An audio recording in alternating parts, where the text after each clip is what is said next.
In this video, I'm going to show you my process for sketching landscapes from reference in Procreate. I've broken it down into 5 steps that you can apply to your own work, going from initial sketch to line work and shading techniques. And finally, I'm going to discuss one really important X factor that can make or break your sketches. So grab a reference image and let's get started.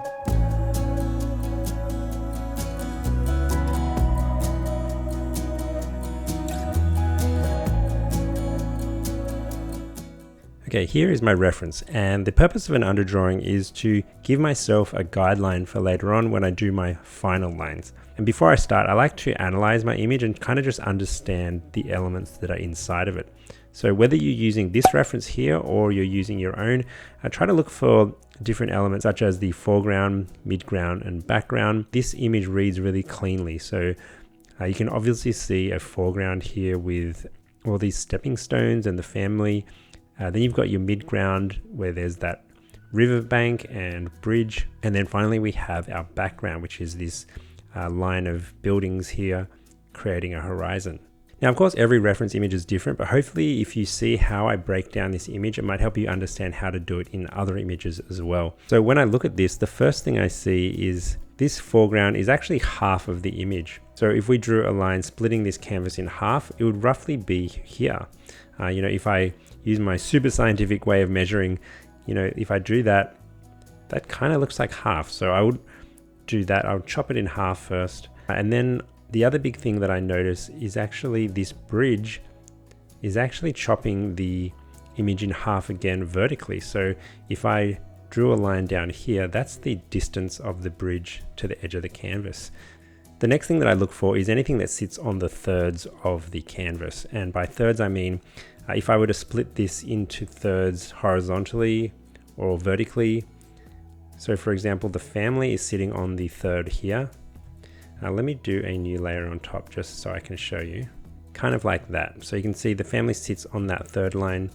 We also have thirds going vertically too. So I can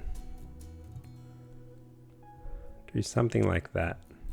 And you can see how the characters are focused on this point here. Let me just create another layer for the horizontal here for the riverbank, and then also this split here for the bridge. So we've established that the riverbank is on the halfway point vertically, and then the bridge is roughly the size of half the canvas horizontally. The next thing that I notice, or that I think really stands out to me, is this pathway of stepping stones. And it's probably the next thing I would tackle if I'm doing my under sketch. So we can see here, there's a pathway like this. And so I would sketch those in, and then finally I would do our background and then also our foreground. Okay, enough analyzing. Let's get to the actual underdrawing. So let me turn off these layers, and we're on our sketch layer. I'm going to turn off the reference layer. I do have it on a monitor in front of me so I can see it from there.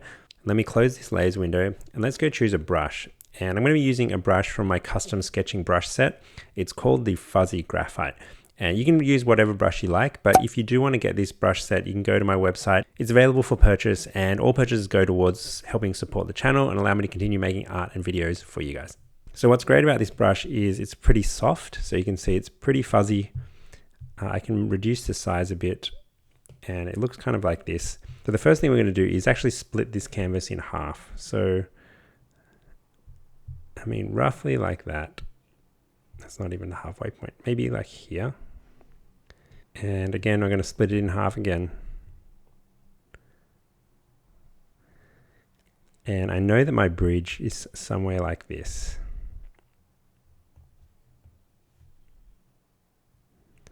We've got some pylons. And then the next thing we have is the stone pathway or stepping stones, like this. Now I kind of want to define the bank, the riverbank. It kind of goes up like this, and I'm going to bring this riverbank a bit lower down.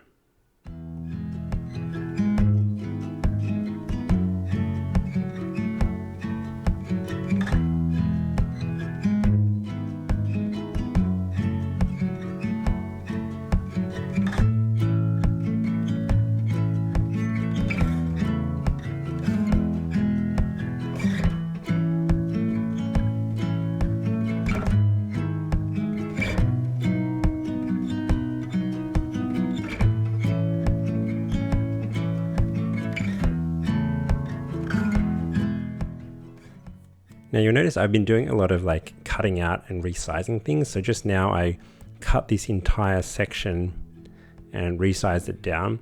And the reason why is because as you start drawing, you'll notice that like the scale or proportions of things starts to get out of whack. So if you look here on my reference image, the buildings only go up to about just over the halfway point in the image. But as I was drawing them, they were getting way out to over here. And you'll find that happens a lot. So the purpose of the underdrawing is to sort out all those proportion issues early on, because the worst thing is doing a really detailed final drawing and realizing that entire elements are out of proportion or out of whack. And so yeah, we really want to nail down just the proportions, not really worrying too much about the detail or making the line work perfect.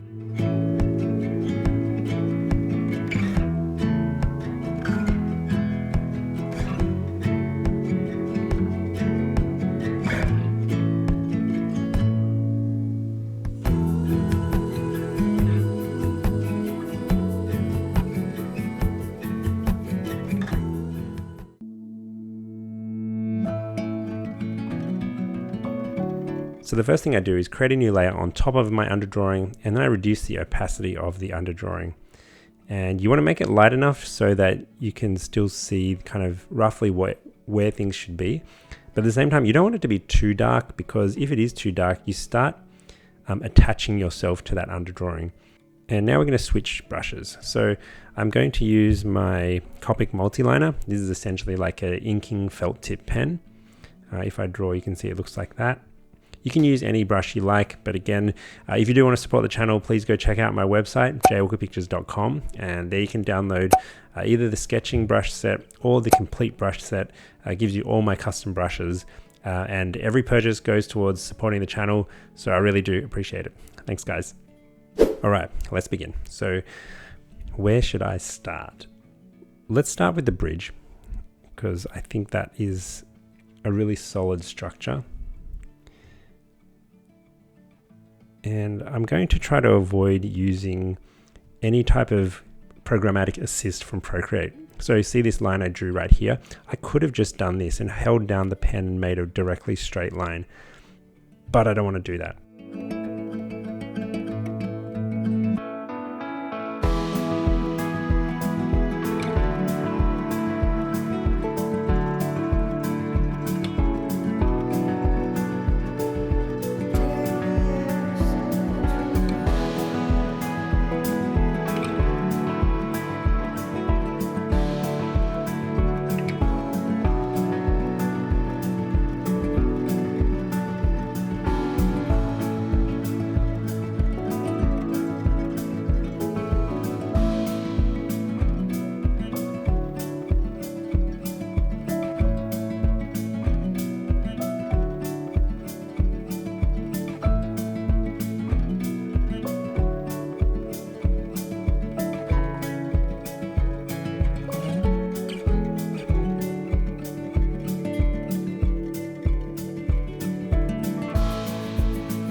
Okay, that's enough for the midground. I don't want to go into too much detail or do any shading. So you notice I've just kept it to really simple basic outlines, and I'm just trying to stay really loose and not too tight.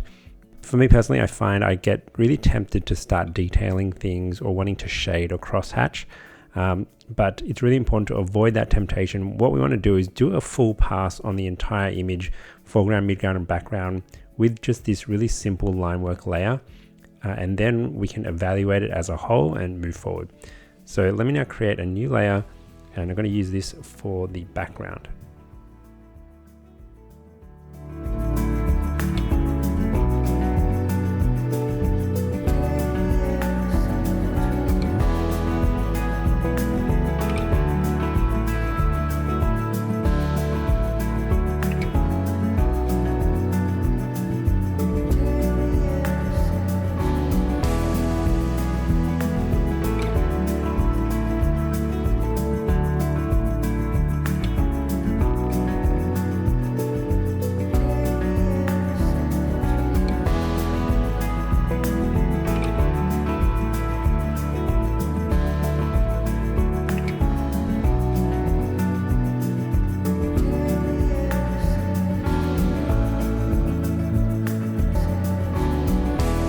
Okay, let me have a look at this background. Let's turn off that. That looks pretty cool. I like it.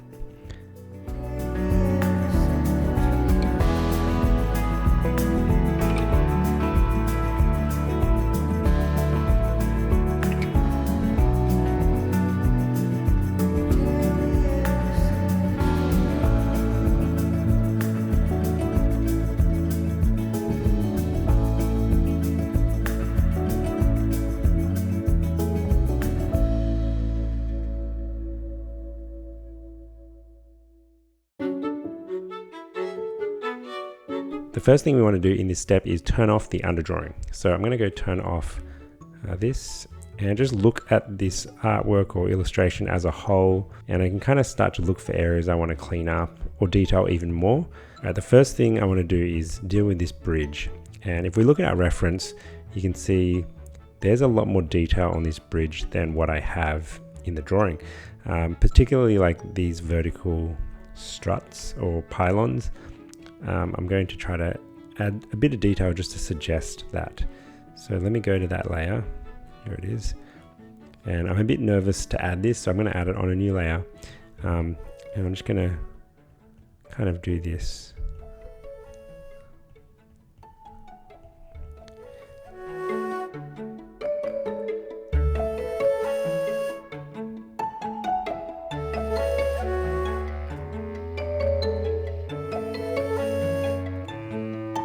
Okay, now I'm going to move to the background. There's actually some windows missing on this building, so if I bring up the reference, you can see there's a couple of these windows. I think I can add these details.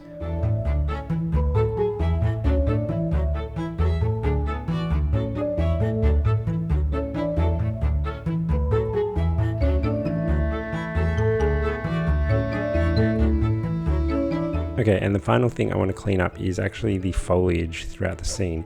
Let's go back to our reference, and you can see there's a lot of different grass and trees here. What I really want to look at is which trees are more bulbous, if that makes sense, like more bulgy. And if we look at, how I've treated a lot of these trees, I've just done them as kind of silhouettes. So a really obvious example is if I turn on the reference, you can see there's like a big bulgy bush here, there's another one here, and I've tried to draw that here, but I think it's a bit off, so I want to fix that up. And if we look at the reference, you can see there's like a lot of yellow flowers or buds at the top, so I think I can add in that effect, and instead of using a silhouette to draw it, I can draw a bunch of circles like this.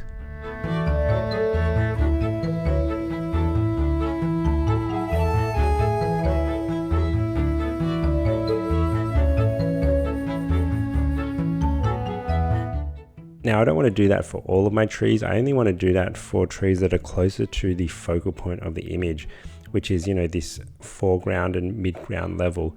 This background level, I'm not going to actually define a lot of the details in these trees, because as you go further in the distance, shapes begin to simplify, or, you can use that as a technique to display perspective or distance. And we also want to focus the viewer, so we want more of the detail to be here rather than here. And I know we've got a lot of detail here, but that's just to set the expectation, and we're going to work up some of the shading and hatching in the next stage. So broad shading is kind of like our first pass at shading, and I like to use cross hatching. So let me create a new layer on top just to demonstrate. And the way I like to hatch is just to kind of do like that. That's basically what cross hatching is, and you can layer it. Let me zoom in. You can do another pass like this to create darker hatching, and you can keep going like at another angle and then another angle. So that's the maximum level of darkness when you've got all I don't know how many lines or angles that was, but you get the idea. You got vertical, horizontal, then diagonals. Now this is a really like a rigid form of hatching. So if you got like this, this, this, and this, I'm not going to be that rigid in my sketch. I actually prefer to just have a really loose hatching style. So let me undo that or delete that. Sometimes I might just shade something like this, like so say these trees, I might just do that. You know, it literally looks like I'm just scribbling. It's more natural that way, instead of having that, you know, like a really harsh kind of strict type of hatching.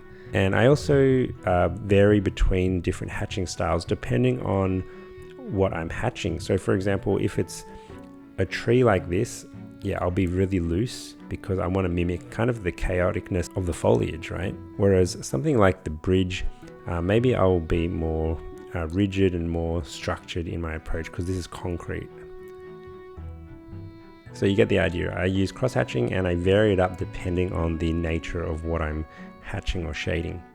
Now, before we jump in and do any shading, I like to look at the reference first. So let's go back to the reference. I'm going to bring it up onto a new layer above everything so we can just focus on that. And what we want to look at here are what are the values in this image, or specifically the lights and the darks. So if that doesn't make sense to you, what it really means is looking for the brightest points on the image and the darkest points on the image and the gradations between that. So obviously the brightest part of this image is the sky here.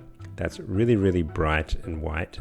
And then I would say the second brightest parts are these reflections or the water. The rest of the objects in the image, like the buildings and the people and trees, are kind of a mid-tone. You know, obviously this is a very mid-tony gray. And then we have our darks. And our darks are, you know, my eye is immediately drawn to here. That's really dark. It's almost pitch black in there. The trees, again, are pretty black. This building, also the edges or bottoms of these rocks. And just to make it clear, I'm not going to be shading all of this 100% accurately. Like, I'm not going to go in here and maybe figure out which windows or, you know, which bits of detail are black. It's just to get a general sense of the darker parts of the image and the lighter parts. A little tip, if you're having trouble doing this, you can actually go here to the hue, saturation, brightness, and just desaturate your reference. And now it's all black and white, and you can really see what's bright and what's dark. The first thing that sticks out to me are the trees and foliage. They're all pretty dark. And I'm going to start with a first pass hatch, kind of just really loose. And I'm trying to keep the motion really wide. So I'm not going to be doing like this and this and this. Instead, I have this one entire shape, and I'm going to cover it with try to cover it with a single line or pass across it like that. And this is what I like to call like laying down a mid-tone. I'm going to grab all of these trees. And you know, this is a really simple motion. Like, anyone can do this. You don't need talent.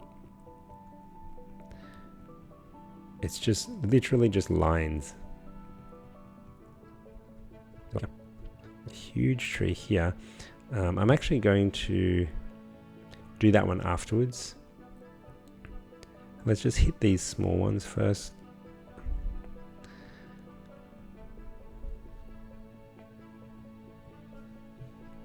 Okay, those are the only ones I want to do. And the reason why I've done that is because these trees are kind of in the background. They don't need too much detail. I just want to treat them like a flat plane and give them some tone. These trees are a bit more detailed or interesting. So the first thing I want to do here is just define some of the gaps between the tree, because if I just hatch this entire thing, it's just going to be way too huge. So I think there might be some gaps like this. I'm just trying to define the bulges.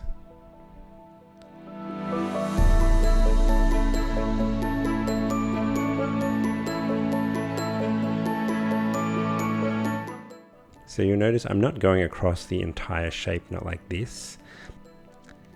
I'm actually just kind of, see there's a bulge here, a bulge here. I'm just separating them because my natural stroke can't go that far, and it helps separate these bulges.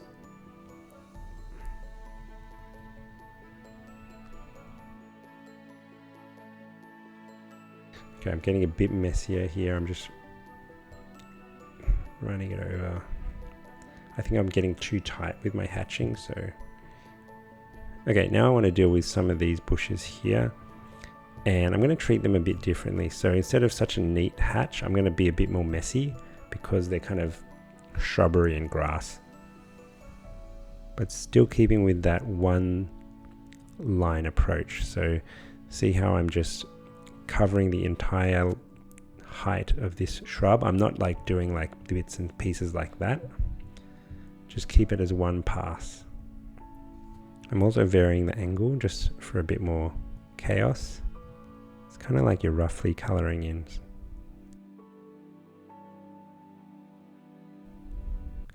Here I'm adding layers, so instead of covering the entire silhouette like this, I'm doing like a layer here, then I'm doing a layer here, and that adds to the effect of more depth in the grass.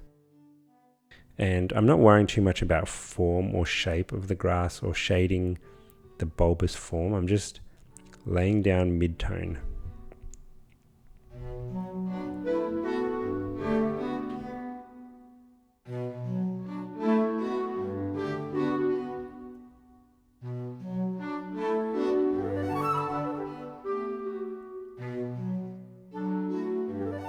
Now I'm going to add a bit of hatching to this, these pylons. And for those that are really detail oriented, to do this technique, you've got to lift the pencil off the screen for each stroke that you do. And then get lighter as you get to the lighter portion of the pylon. Whereas before, for example, this grass, I was keeping the pen on the surface of the tablet and just running it like that. So this one is, each line is a separate line that you've got to take the pencil off the tablet.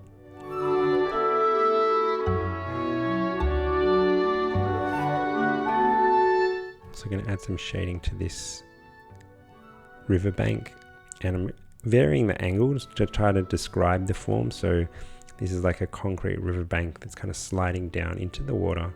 And that's what I love about hatching. You can use angles to define forms.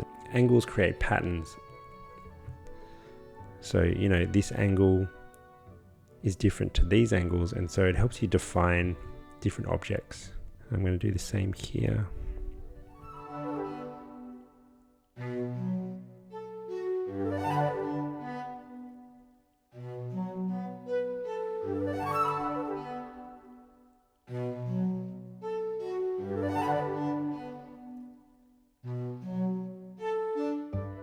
Okay, so that's enough for the broad shading. We've just been very clean and disciplined and kept a lot of our shading on a single plane, if that makes sense. So I haven't added secondary planes of hatching like this, you know, or like this. I've just kept it all in one direction, whether that be vertical, diagonal, or if it's all over the place, that's still just in that one plane. I haven't added extra planes on top. Do you know what I mean? And I also haven't been like noodling any small details, you know, like maybe adding a bit more grass or anything like that, because we're going to save that for the next step. So I was planning on going further into more layers of my hatching, but I actually like how it looks as is. I don't think I want to do too much more to it. I want to just add a bit more in this bottom section here, and that's it. You know, sometimes less is more, you know, you don't want to overdo things. And what I'm going to do is I'm going to change to a new brush, which is my dipped ink brush. If you have like a calligraphy brush at all, you can use that. You don't have to use mine, but I prefer this one. And this brush basically acts like ink. So you can see here as I paint it on, you can see there's like an inky texture, and it's just really cool for laying down darks. Okay, and I'm just going to start with some of this foliage. You can see I'm going to make it pretty small and just start adding some dots and a bit of chaos in.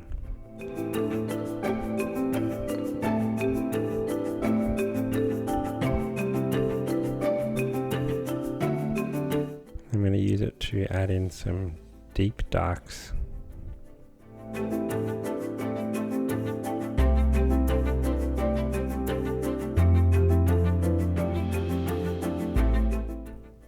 And this is the phase where you can kind of just improvise a bit more,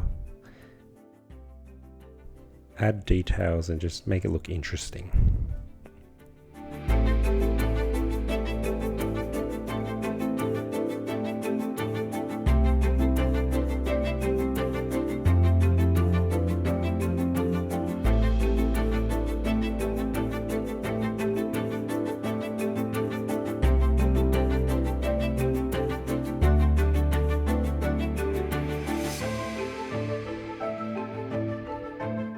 All right, I'm going to go back to my copying multiliner and I'm going to show you guys, I'm going to add an extra layer of depth to this bush here. So obviously, like at the lower parts of the bush, it's darker. And I want to emphasize that kind of connection with the water. So we can add a second layer of hatching, kind of like this. And you can see now it's kind of given it more form. And I'm just squiggling lines, it's nothing too complicated, but it just has a huge effect.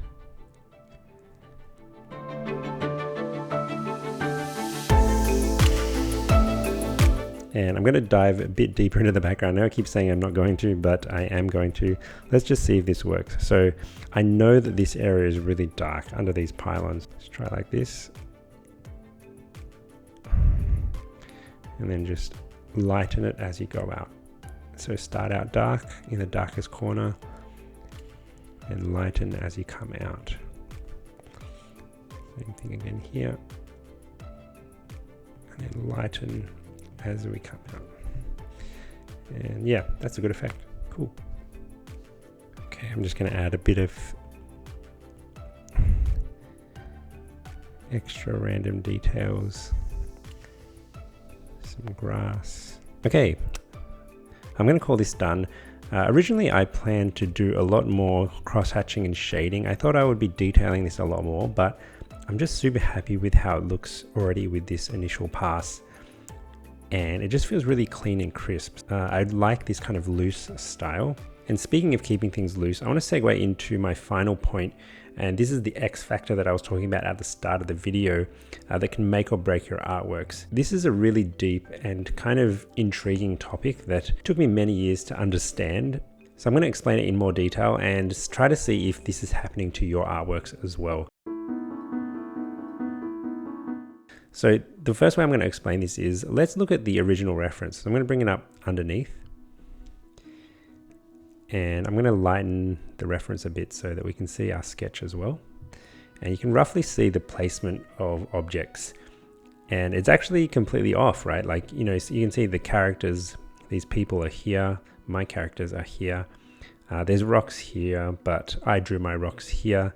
And from a one-to-one, like whether this is an accurate copy, it's obviously not. But the key thing I've learned is that it doesn't really matter. And this really unlocked a lot for me in terms of sketching. Now you might think, well, wait a minute, it does matter because you need to be accurate, you need to be drawing with proportions. And I think this mindset is kind of what put me off track for many, many years. And I think it was because I was way too focused on those technical aspects of drawing. I used to think that the mark of a good artist or illustrator is the ability to draw things one for one.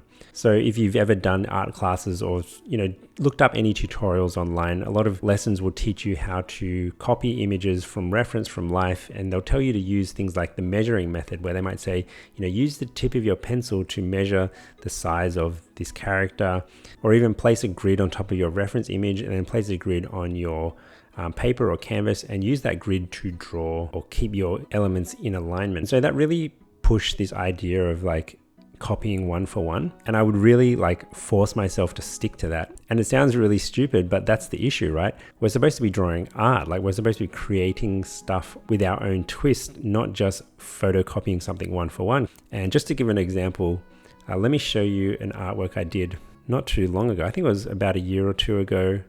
It's this one. This is actually the reference photo. So I painted this the beginning of 2024 maybe, or maybe 2023. So not too long ago, which means I've only just come to this realization after years of being an artist, which is kind of sad. But hopefully I save you years of misdirection and pain. So this is the photo reference, but let me show you the sketch. Here's the sketch on top. And this is how I sketched that because I wanted to eventually paint it. And you can see how rigid this sketch is compared to our river sketch. Like this is so rigid. I'm using drawing assist in Procreate to do straight lines, and I've really tried to capture every single element. And then eventually when I do paint it, you can see here's the painted version. Actually no, this isn't even the finished one. Let me show you an even more finished version. So this is the finished version, and at the time I really liked it. But now looking back, I can see how it's kind of a photocopy. Like it lacks a bit of soul, and it's just very clinical. The process for painting this was also really painful as well, dealing with all that detail. There wasn't a lot of, expressive natural strokes.